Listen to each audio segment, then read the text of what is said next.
What size overcurrent protection would you select for a 47 amp load? And the correct answer is a 50.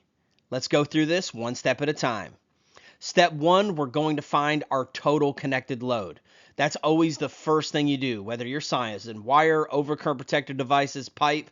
We need to know that first because that's going to dictate everything else.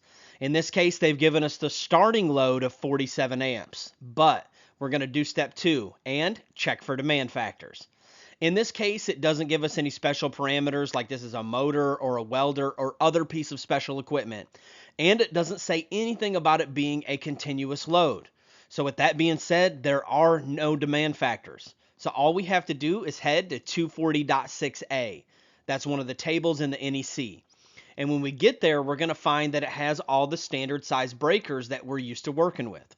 And when we get down to our row, we're going to find that it goes 40, 45, and then do they make a 47 amp breaker? No, they don't, do they?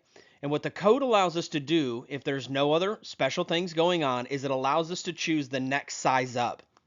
And in this case, we're going to put this on a 50 amp breaker. I teach you all about this and much more at electricalexamcoach.com. You can go there, check out our pro version. You can also check out our free version and see what we are all about. I am the electrical code coach, and my bargain is that these videos will add value to you, and you will in turn add value to others. Let's get to it.